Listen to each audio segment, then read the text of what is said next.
कुछ है, मेरे पैर में चोट लगी, कोई मेरा इलाज कराया, पर किसी ने कोई इलाज नहीं कराया। तब हरीश चौधरी भाई ने मेरा इलाज कराया था और ये कहा था कोई बात नहीं, तुम आगे मेहनत करो, जितना मेरे से होगा मैं तुम्हें हेल्प करूंगा। तो कभी सप्लीमेंट दे दिया, कभी घी दे दिया, कभी दूध दे दिया, कभी प्रोटीन दे दिया, इन सब से उन्होंने मेरी हेल्प करी। अब मेरे भाई की भी हेल्प कर रहे हैं वही, क्योंकि अब तक तो मुझे कोई प्रोत्साहन नहीं मिला है। तो हम अमीर तो हुए नहीं है कि हमारे लग्जरी लाइट गाड़ी खड़ी है, हमारे पास बंगला खड़ा है, हमारे पास आज भी हमारे पास सिलेरियो गाड़ी खड़ी है जो 2017 में ली थी, 5 साल से हमारे पास है। मैं देश के लिए इतने मेडल तो ला पाई, पर लेकिन दिल्ली का दिल नहीं जीत पाई मैं, दिल्ली सरकार का दिल नहीं जीत पाई मैं। तो अब बताइए कि मेरी गलती कहाँ पे है।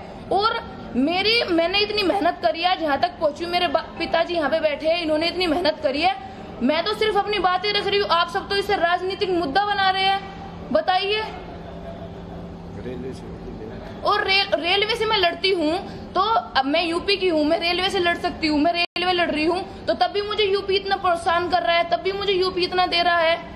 तो ये नहीं है कि किसी खिलाड़ी को अगर वो वहां तक पहुंच गया उसको राजनीति में फंसाए और उसकी पहलवानी बंद करवाए, उसके साथ इतना उसको टॉर्चर कर दे, कुछ कह के कुछ उसको सुना के हमने तो ऐसे नहीं किया था, ऐसे करो।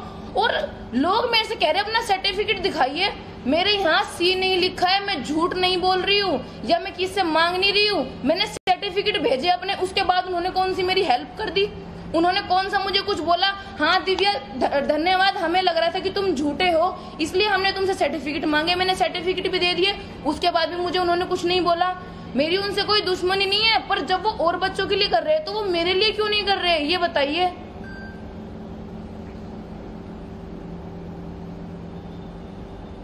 आप लोगों को कोई क्वेश्चन है तो आप बोलिए। अरविंद केजरीवाल से जब आपकी मुलाकात हुई, आपने 1-to-1 मुलाकात की थी? हाँ जी, फेस टू फेस।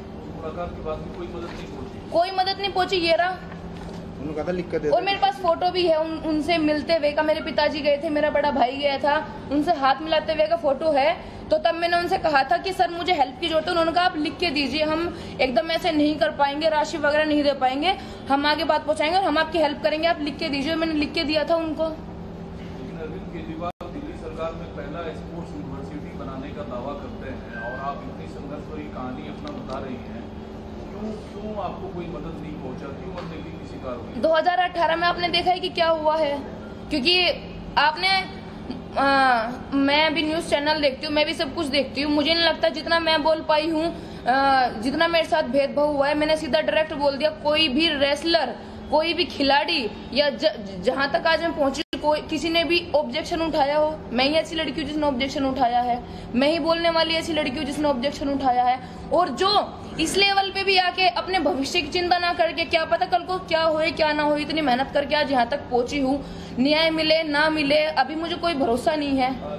2017 के बाद क्या आपने दिल्ली सरकार से कोई आर्थिक मदद मांगी थी अपनी तरफ से, अगर वो अनदेखा कर रहे थे उसके बावजूद? हाँ जी, 2017 में मेरा एशिया में मेडल आया था, तो उसकी जैसे राशि अगले साल सबको मिलती है, जैसे राशि अगले साल मिलती है, तो उसकी राशि नहीं दी गई थी। और छत्रसाल स्टेडियम में उसका वो है हमारे पास प्रूफ, छत्रसाल स्टेडियम में जब गए थे तो उसका प्रूफ ले गए थे कि 2017 में जब मैं सीनियर एशियन चैंपियनशिप खेली तो उसकी राशि मुझे अब तक नहीं मिली है, तो आप वो दीजिए। और सबसे बड़ी बात, 2018 में जब मैंने इतना कुछ बोला कि चलो जो हुआ सो मेरे साथ हुआ, आप पैसे बढ़ाइए, आप बच्चों के लिए पॉलिसी निकालिए, दिल्ली के लिए कुछ करिए, जब जाके हुआ है, ना कि 2017 के पहले से था। आप उस पे देखिए कि दिल्ली में जो भी खिलाड़ियों के लिए हुआ है वो 2018 के बाद हुआ है, वो पहले नहीं हुआ है कुछ भी। मेरा एक सवाल ये है कि आपने कहा कि वो बाकी खिलाड़ियों ने मदद की, आपकी मदद नहीं की, तो क्या कुछ व्यक्तिगत, क्या कुछ आपको लगता है? नहीं, मैंने आपको बताया कि मैंने जब मैंने उनसे पहले हेल्प मांगी तो उन्होंने पहले हेल्प नहीं की। जब मैंने 2018 में सबके सामने वो चीज बोली तो मुझे लगता है कि शायद उन्हें वो चीज बुरी लगी, पर लेकिन मैं अब भी मेरे से कितने मीडिया वालों के सवाल हुए, जवाब हुए, अखबार वालों ने न्यूज मांगी, तो अब भी मुझे लगता है कि क्या पता वो अब ये चीज बोले कि हाँ उस टाइम पे हमारे आप ध्यान में नहीं आए, या हम देख नहीं पाए, या हमारे से गलती हुई है, हम आपको अब प्रोत्साहन करना चाहते हैं, हम अब आपको सम्मान देना चाहते हैं। अब भी मुझे उम्मीद है उनसे कि वो, क्योंकि अब तो सब कुछ उनके सामने आ चुका है। ये कहा जा रहा है कि दिल्ली सरकार हर साल 100 एथलीटों को 16 लाख रुपए ऐसा देती है, तो वो ये दावा कर रहे हैं, तो आपको क्यों मदद नहीं दे रहे? तो क्या व्यक्तिगत कुछ निशाना आपको बनाया जा रहा है? ये जो प्रॉमिस कर रहे हैं 2018 के बाद के सारे प्रॉमिस, क्योंकि मैं दिल्ली में 2017 तक रही हूँ। आप रिकॉर्ड चेक करिए इंटरनेट पे, जो भी उन्होंने 16 लाख रुपए या 15 लाख रुपए जो पॉलिसी निकाली है बच्चों के लिए, बड़ों के लिए, वो 2018 में निकली है, जब मैंने वो सब बोला है बच्चों के लिए। मैंने ये बोला है कि विदेश में ये होता है, आप सब भी सुनिए, विदेश में क्या होता है, बच्चों को पहले राशि दी जाती है, पहले उनकी मदद की जाती है, बाद में इतना प्रोत्साहन नहीं मिलता उनको। तो देखिए, अपनी नाराजगी जाहिर करते हुए सीधा अरविंद केजरीवाल पर भी ये कहते हुए कि राजनीति आप मत कीजिए। फिलहाल इसी के साथ वक्त एक छोटे से ब्रेक